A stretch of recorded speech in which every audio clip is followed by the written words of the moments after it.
Well, since we've just finished in the previous section talking about cell division and mitosis, that leads directly into cancer, because cancer is just uncontrolled cell division or uncontrolled mitosis. So when we look at cancer, we're not looking at a foreign organism that's growing in your body. We're looking at your own body cells that just no longer pay attention to the cell cycle. They no longer stop to function as a cell. They just keep growing and dividing uncontrollably. Without ever stopping during interphase, they just copy their DNA and divide as soon as they possibly can, and they never stop to function as a cell. So cancer is just uncontrolled cell division, and it accounts for about 20% of deaths in the U.S. So a large proportion of deaths in the U.S. are caused by cancer. If we compare normal cells to cancer cells, we put a normal cell on a Petri plate, even just one cell right in the middle, that cell will divide and grow until it's covered the plate in one even layer across the top. And then it will stop dividing, and those cells will just function as cells. Cancer cells, however, don't do that. They will grow across the surface just like normal cells, and then they'll keep growing, and they'll pile on top of each other and grow 3D right up off the plate, and they'll just keep growing and growing and growing, and they never stop. And part of the reason for that is cancer cells, if you remember we looked at telomeres, the telomeres at the ends in normal cells get clipped off. In cancer cells, they either stop getting cut off or even some regrow their telomeres. So they're technically immortal. They could grow forever, and their DNA would never time out and cause them to die off normally. There are different types of cancers, and cancer cells growing form tumors. So uncontrolled cell division develops into tumors. Two different types of tumors: benign tumors that may start as one single cell, but they will grow and divide. And when they divide, they stay still clumped together.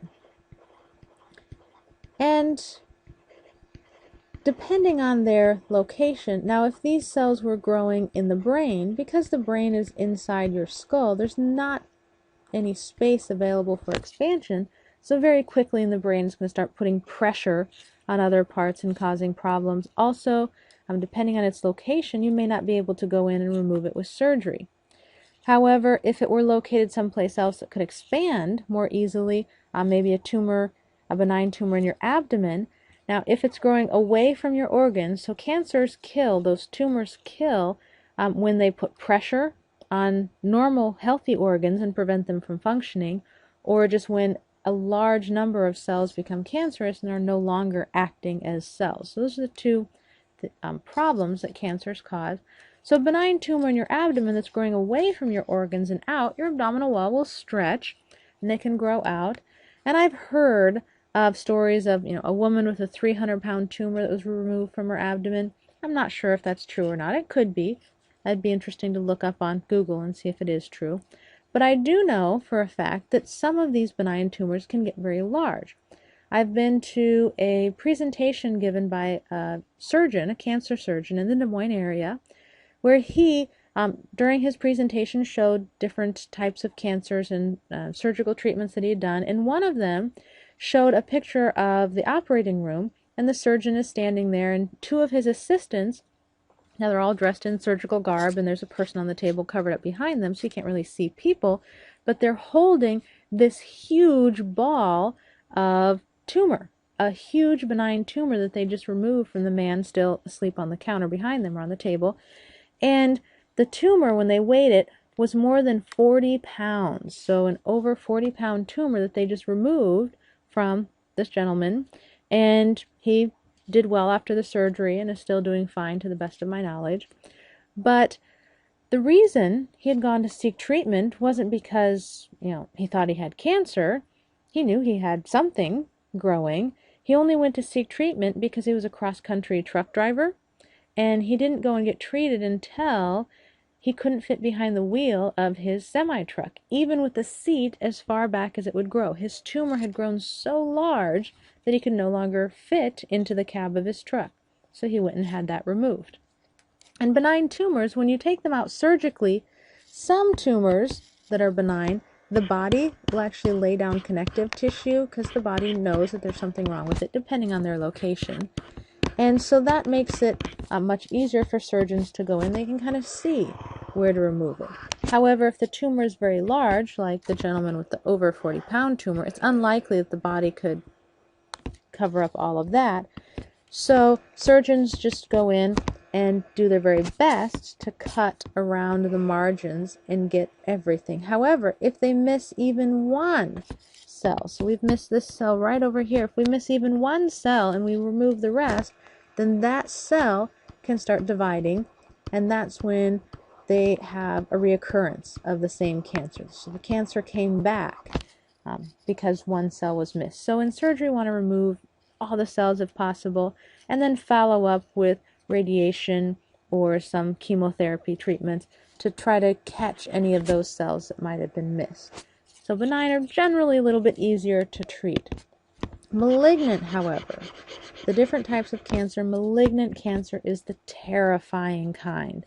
So malignant cancers, they start the same as just one cell.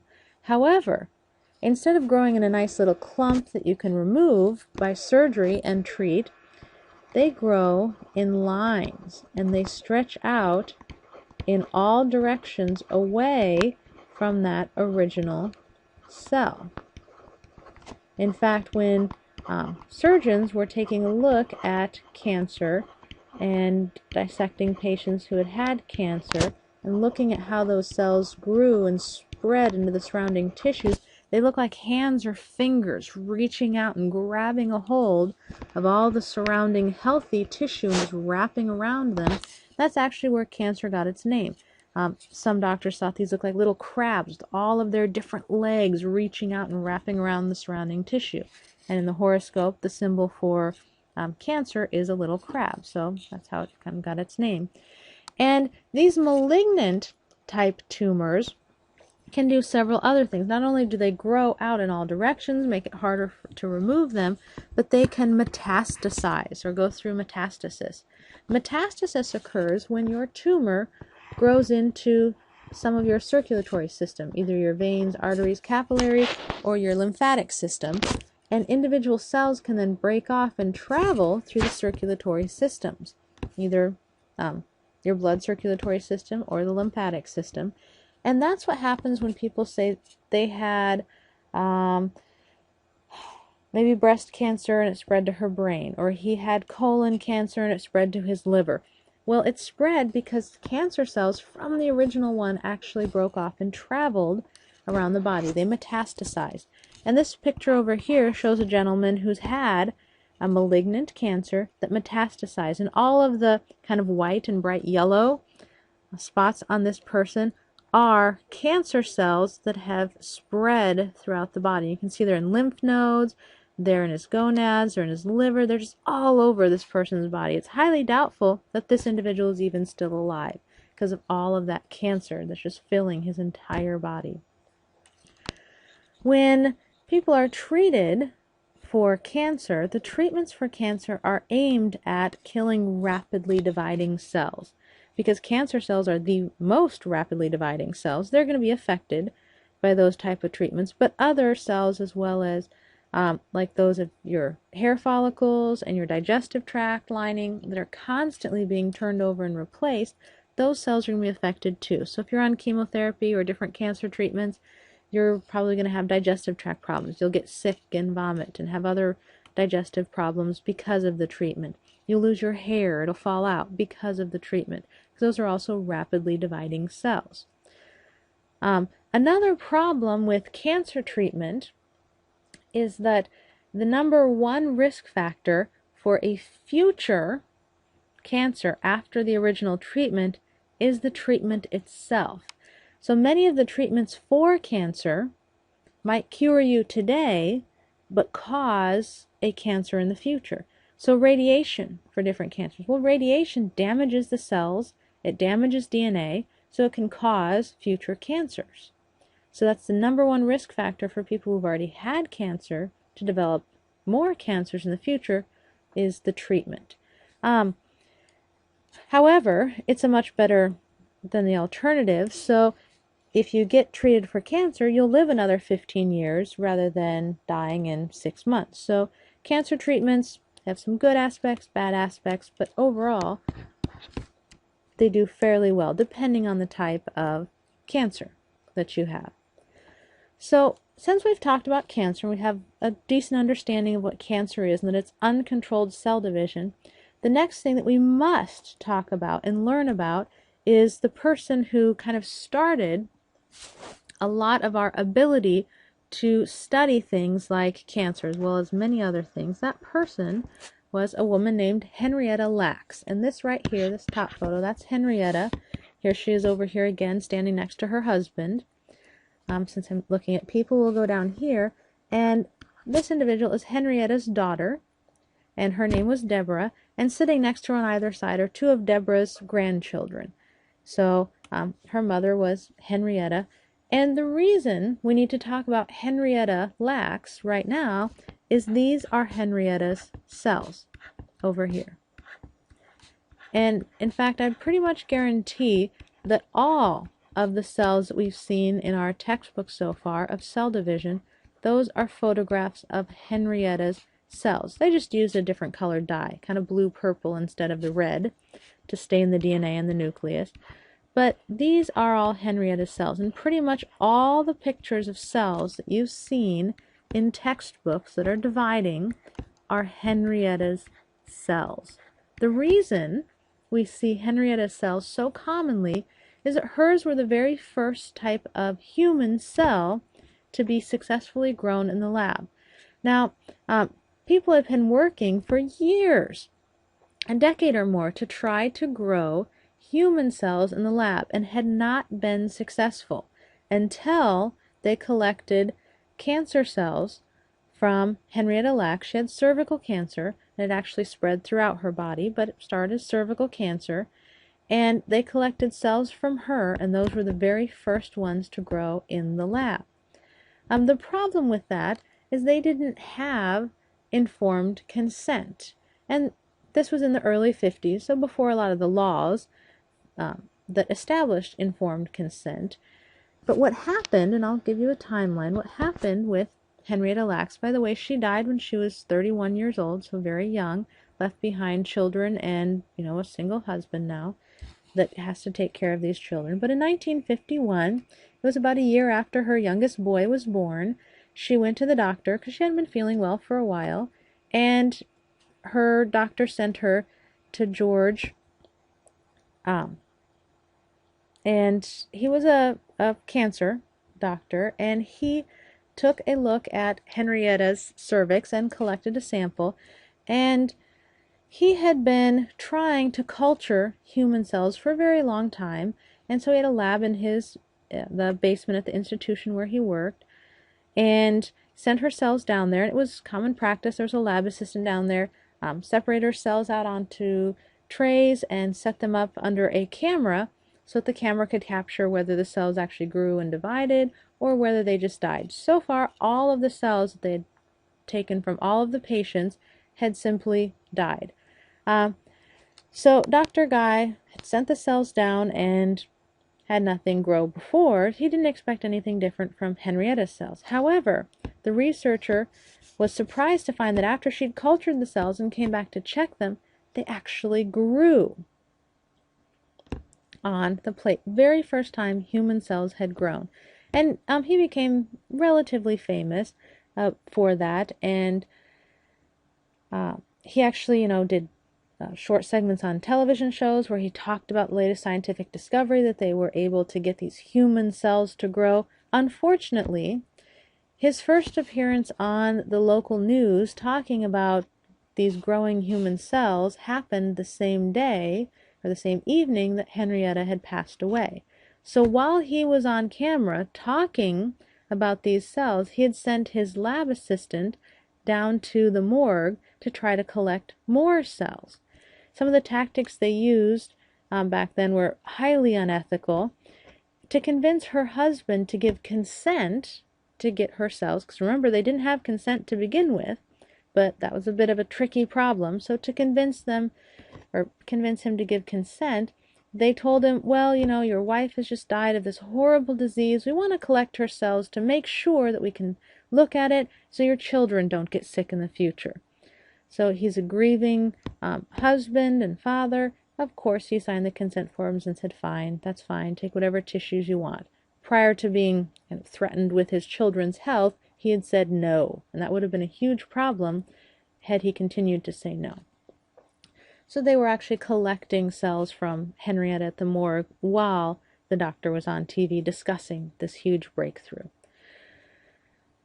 So the doctor continued to work with Henrietta's cells and was actually able to start sending them in the mail. And he sent them to his colleagues free of charge. He never actually made any money on Henrietta's cells. However, others made millions and billions of dollars subsequently on Henrietta's cells. Not one single penny of that was ever given to the family.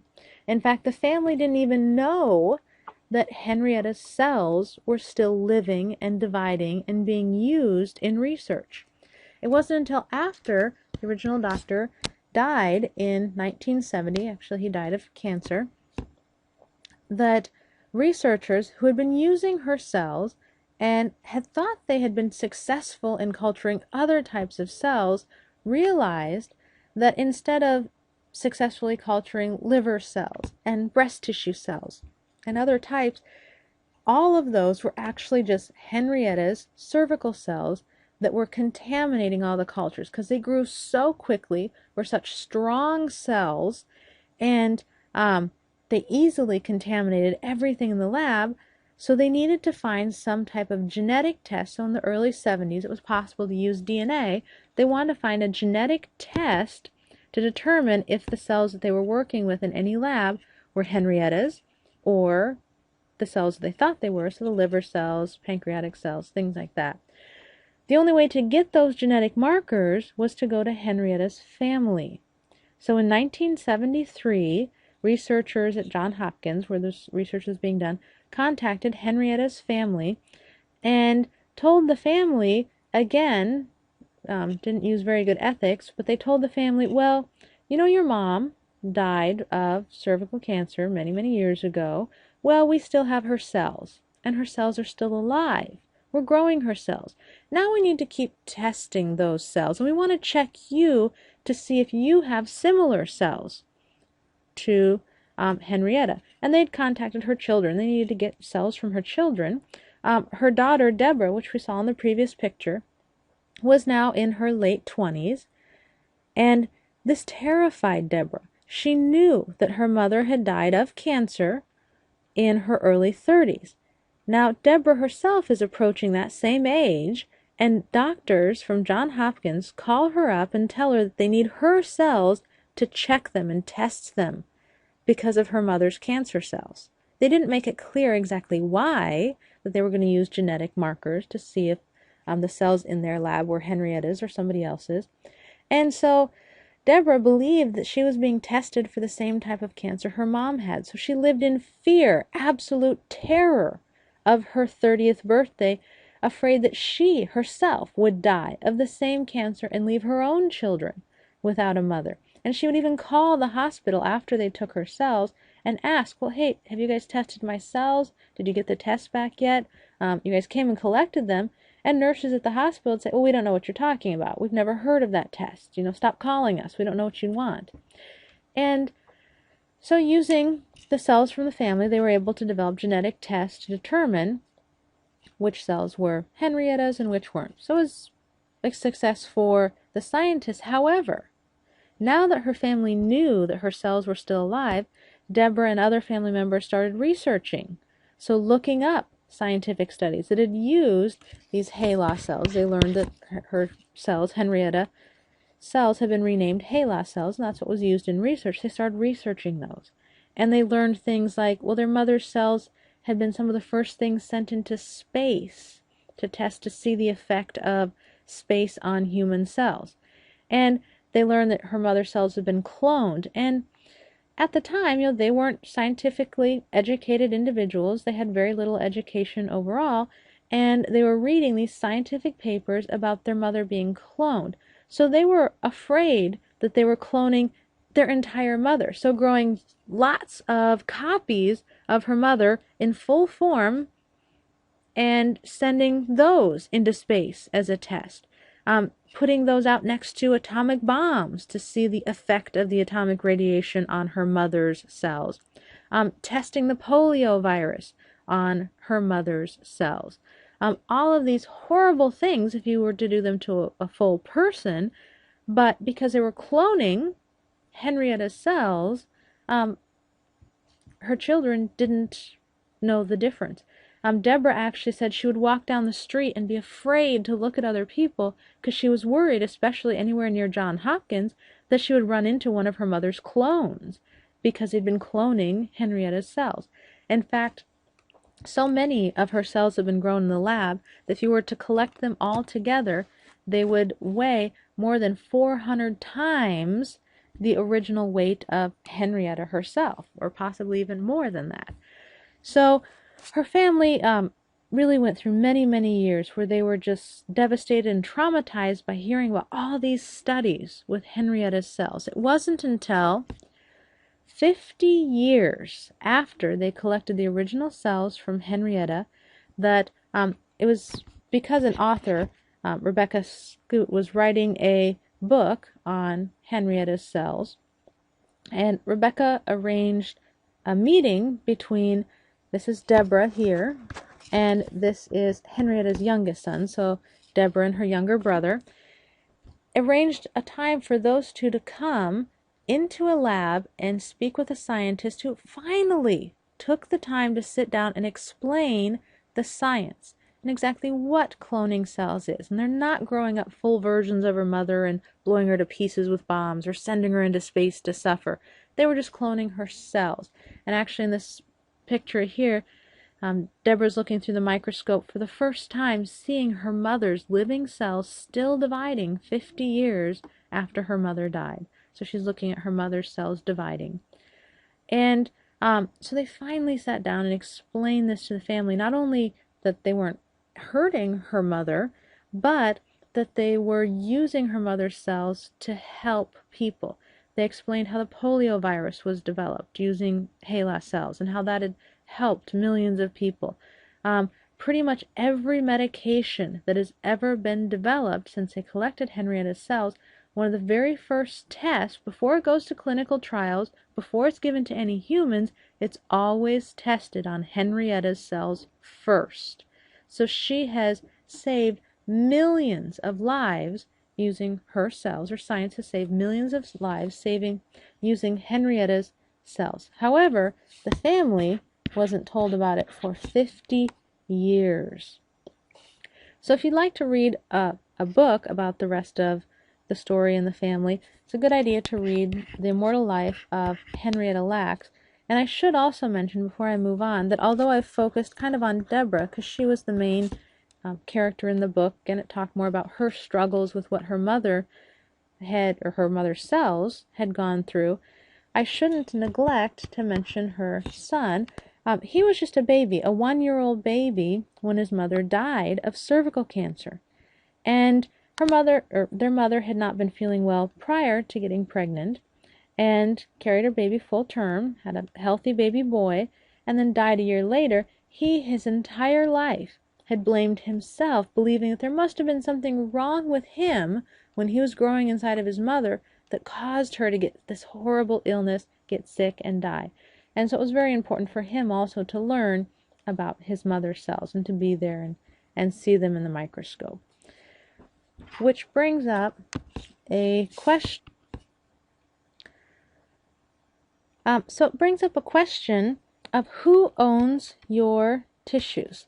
Did you know that if you go to the doctor's office or to a hospital and they remove a tissue sample from you to get it tested, even taking blood, the hospital then owns that tissue because you gave it up. You gave it to the hospital. In fact, many of their consent forms, somewhere hidden in the language there, tells you that once they remove tissues or blood from your body, they own it. So if they find something of medical importance and value in your cells, in your tissue, they don't have to tell you about it. The scientists can then take that tissue and they can make millions of dollars on it and use it without telling you about it. So who owns your tissues? So that's an ethical question that's still under debate. And that's also discussed in the book.